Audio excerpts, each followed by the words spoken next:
কোনো টেনশন নাই, কথা বলেন ঠিক কিনা? আমার বাবাজিরা, কার জন্য অপেক্ষা করতেছ? কার জন্য কি করতেছ?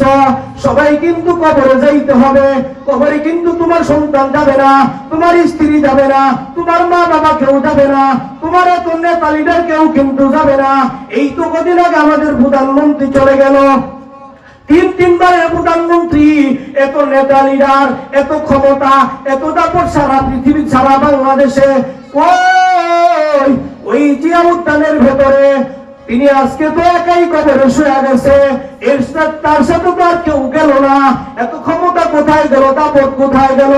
এত তবে মানুষের ভালোবাসা নিয়ে গেছে, কথা বলেন ঠিক কিনা? এই যে আমার বাবাজিরা, তাহলে বোঝা গেল তুমি যত বড় কিছু হও না কেন, তোমার কিন্তু মরা লাগবে, তোমার কিন্তু কবরে যাওয়াই লাগবে।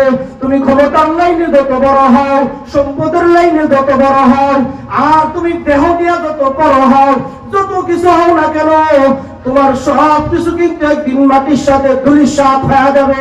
সব কিছু থেকে তোমাকে একদিন বিদায় জানানো হবে। ওই দিন হইয়া কবর দেশে বিদায় নেওয়া লাগবে, কথা বলেন ঠিক কিনা?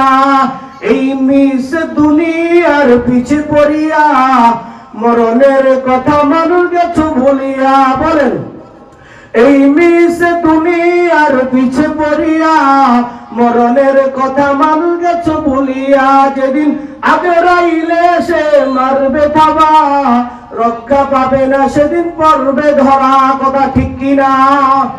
ঘরে ছোটালান কোটা করে চরঙিন, ঘরে ছোটালান কোটা করে চরঙিন, কবরেতে যেতে হবে বছরবিহীন, ঠিক কিনা?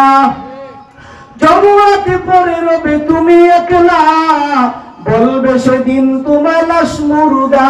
এই মিশে দুনিয়ার পিছে পড়িয়া মরণের কথা মানুষ গেছো ভুলিয়া। জোরে বলেন, কথা ঠিক কিনা? আল্লাহ তাআলা সব সময় মরণকে স্মরণ করার তৌফিক দান করেন। ওয়া আখির দাওয়ানা আলহামদুলিল্লাহি রাব্বিল আলামিন। আসসালামু আলাইকুম।